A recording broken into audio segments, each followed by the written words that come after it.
24 तारीख इमरान खान ने आज इस्लामाबाद के लिए कॉल दे दिया। पीटीआई की 24 नवंबर को इस्लामाबाद में एहतजाज की फाइनल कॉल। बानी पीटीआई की हमशीरा अलीमा खान कहती हैं, मुतालिबात तस्लीम होने तक एहतजाज जारी रहेगा। एहतजाज खत्म करने का इख्तियार एक कमेटी के पास होगा। हुकूमत 26वीं तरमीम वापस ले और गिरफ्तार लोगों को रिहा करे। वजीर आला अली अमीन गंडापुर कहते हैं, एहतजाज की तैयारियां मुकम्मल, अब मुतालिबात मनवाए बगैर वापसी नहीं होगी। बैरिस्टर सैफ ने कहा, एहतजाज की निगरानी गंडापुर करेंगे। एहतजाज इतना शदीद होगा कि मरियम नवाज वतन वापस न आने पर मजबूर होंगी।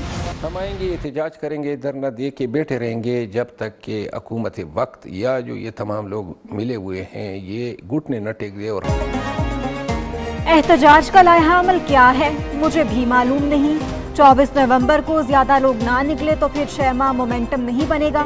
शेर अफजल मरवत कहते हैं, एक ही मुतालबा है कि बानी पीटीआई को रिहा किया जाए। अब अदालतों से तवक्को ना होने के बराबर है। पार्लियामेंट या सुप्रीम कोर्ट पर हमले का कोई इरादा नहीं। बानी पीटीआई सियासी असीर हैं। रिहाई के लिए हुकूमत को घुटने टेकने पड़ेंगे। हुकूमत ने तमाम रास्ते बंद कर दिए।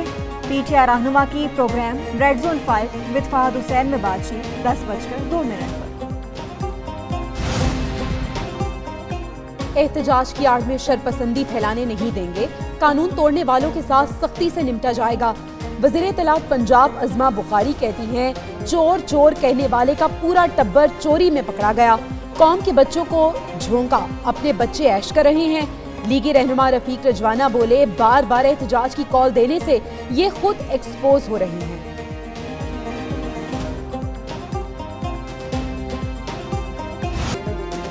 वज़ीर दिफा ख्वाजा आसिफ को लंदन में छुरी से मारने की धमकी। नामालूम शख्स ने ख्वाजा आसिफ को गालियां और धमकियां दी। वाक़े की वीडियो सामने आ गई। नामालूम शख्स ने वज़ीर दिफा का ताक़ुब किया, अब छुरी से हमला करने की धमकी दी।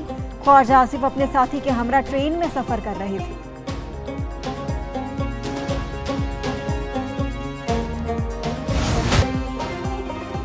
मिनी बजट और मजीद टैक्सों का खतरा टल गया। कोई मिनी बजट नहीं आएगा।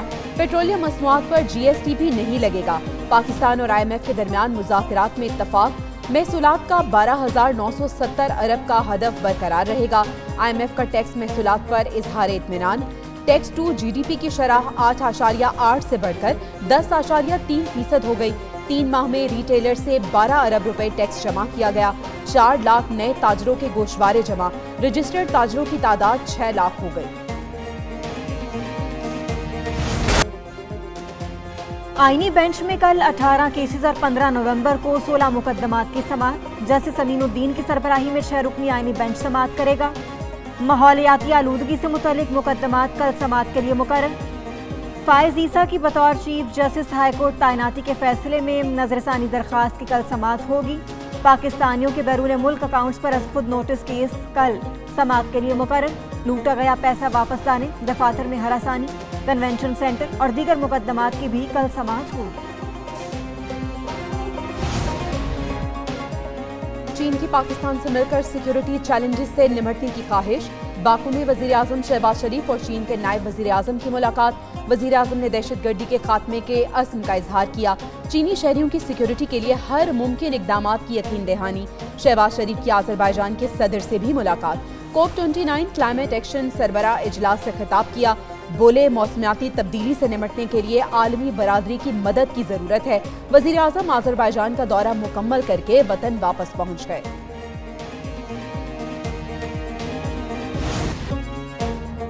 स्मॉग का रोग आज भी सूरत हाल तशवीशनाक। लाहौर फजाई आलूदगी में आज दुनिया भर में दूसरे नंबर पर रहा। सूबे एयर क्वालिटी इंडेक्स 460 तक पहुंचा। लाहौर समेत पंजाब में स्मॉग से मुतासर मरीजों की तादाद 20 लाख से बढ़ गई। चीफ मेट्रोलॉजिस्ट के मुताबिक कल से मगरिबी हवाओं का सिलसिला मुल्क में दाखिल होगा। हल्के बादल आए तो मसनूई बारिश कराई जाएगी। धुआं छोड़ने वाली गाड़ियों के खिलाफ लाहौर हाईकोर्ट के हुक्म पर कार्रवाइयां। धुआं छोड़ने वाली गाड़ियों के मालिकों को 1 करोड़ 71 लाख से जायद के जुर्माने। 1600 मोटरसाइकिलों के चालान। 526 मोटरसाइकिलें बंद। 1100 से जायद गाड़ियों को धुआं छोड़ने पर बंद किया गया। पंजाब भर में ईंटों के भट्टों और फैक्ट्रियों के खिलाफ भी कार्रवाइयों का सिलसिला जारी।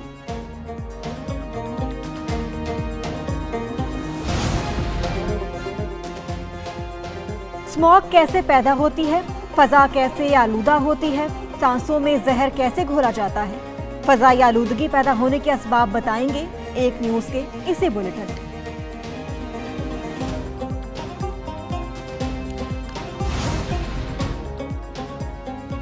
भारतीय दारुल हुकूमत नई दिल्ली में बदतरीन स्मॉग। दिन के वक्त शहर के मुख्तलिफ हिस्सों में एयर क्वालिटी इंडेक्स 500 से बढ़ गया। दिल्ली और गिरदोनवाह में आलमी इदारा सेहत के मुकर्ररा मयार से 30 से 35 गुना ज्यादा फजाई आलूदगी। गहरी स्मॉग की वजह से सांस लेने में दुश्वारी, हद्दे निगाह कम रह गई।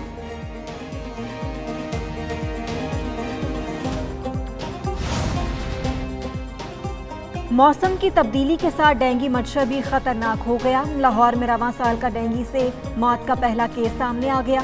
डेंगू बुखार के बाद 14 साल की बच्ची न्यू अस्पताल में दम तोड़ गई। महकमा सेहत की जानिब से डेंगू से मौत की तस्दीक। बच्ची को 2 दिन कबल तेज बुखार की वजह से न्यू अस्पताल लाया गया था।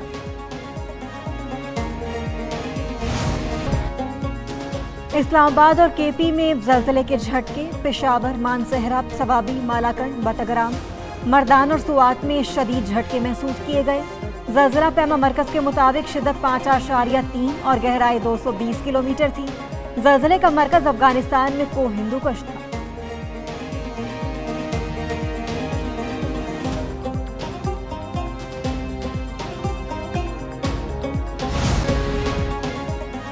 अमरीकी सदर बाइडेन से नौमुंतखब सदर ट्रंप की आज मुलाकात।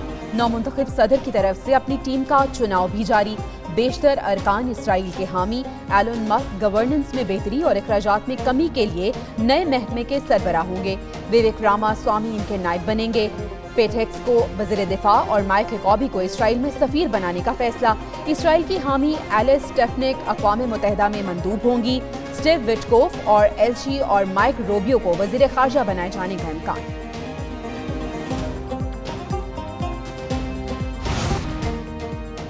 चर्च ऑफ इंग्लैंड के सरबराह archbishop of Canterbury Justin Welby ने इस्तीफा दे दिया। आर्च बिशप को चर्च के एक रजाकार पर बच्चों के जिनसी इस्तेहसाल से चशमपोशी पर इस्तीफा देना पड़ा। रजाकार जॉन स्मिथ पर कई अफराद के जिनसी इस्तेहसाल का इल्जाम था। आर्च बिशप जस्टिन वेल्बी ने मामले को पुलिस से छुपाया। चर्च के कई ओहदेदारों और मुतासरीन ने आर्च बिशप के इस्तीफे का मुतालबा किया था।